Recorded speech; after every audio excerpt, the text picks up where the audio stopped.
Sinbad की कहानी।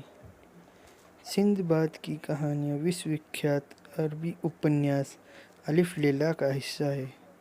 अलिफ लैला में फ़ारस का बादशाह शाहजहाँ अपनी बेगम की बेवफाई की वजह से नाराज़ हो जाता है और रोज़ रात को एक औरत से निकाह कर उसे शहीद कर देता था। उसके इस जुल्म को रोकने का जिम्मा शहरज़ाद नाम की एक लड़की उठाती है। निकाह से पहले ही रात वो बादशाह को एक किस्सा सुनाती है और सुबह किस्से को एक ऐसे मोड़ पर छोड़ देती है कि बादशाह उसका कत्ल नहीं कर पाता। ऐसे ही कहानियों का सिलसिला शुरू हो जाता है और शहरज़ाद के बादशाह के मन में प्रेम पैदा हो जाता है। इसी कहानी की श्रृंखला में सिंदबाद की कहानी आती है। सिंदबाद नाविक की कहानी। बगदाद के सिंदबाद नाम का एक अमीर आदमी रहता था।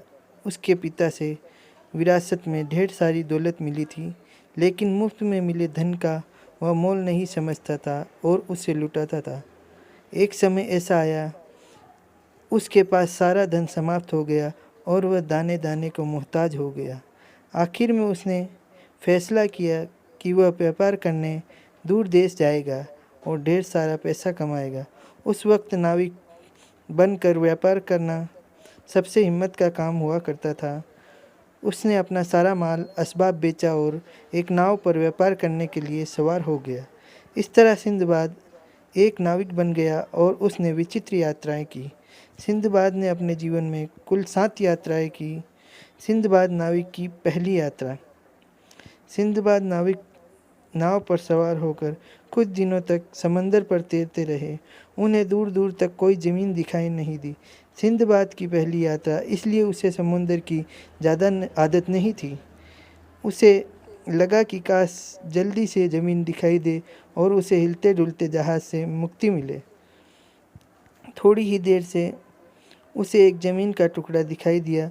लोग खुश हो गए और जहाज़ को रोककर उस पर उतर गए।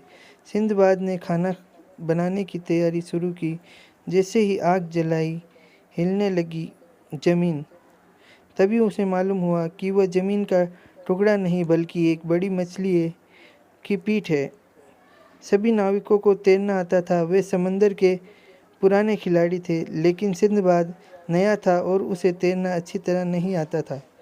इस वजह से वह पाल उठाने तक नाव तक नहीं पहुंच सका। मछली के गोते की वजह से समुद्र में तूफान आ गया और सिंदबाद को अपने में समेट लिया। सिंदबाद के साथियों ने सोचा कि सिंदबाद समंदर में डूब गया, लेकिन सिंदबाद ने हाथ में एक लकड़ी का लठ आ गया, जिसे पकड़कर वह डूबने से बच गया। एक दिन और एक रात वह उसे पकड़े तैरता रहा। आखिर में एक द्वीप के किनारे पहुंच गया और जैसे तैसे जान बची। उसी जगह उसे एक घोड़ी को बांधा देखा तो सोचा कि यह आदमी रहते हैं। वह थोड़ा आगे बढ़ा तो एक गुफा में उसे घोड़े के साइस मिले और जिससे बताया कि इस द्वीप पर जादुई दरियाई घोड़े रहते हैं।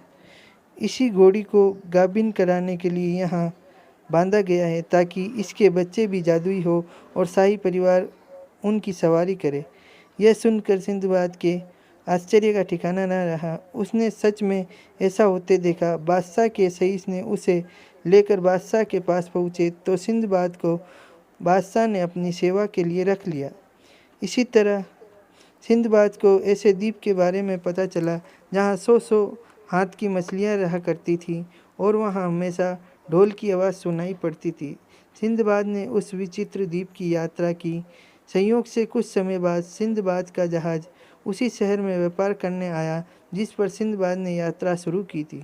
जहाज़ के कप्तान ने सिंदबाद को पहचान लिया और जिंदा रहने की बधाई दी और उसका सारा सामान लौटा दिया, जिसे बेचकर सिंदबाद ने रकम कमाई और अपने शहर बगदाद लौट गया। इस तरह सिंदबाद जहाज़ी की पहली यात्रा पूरी हुई।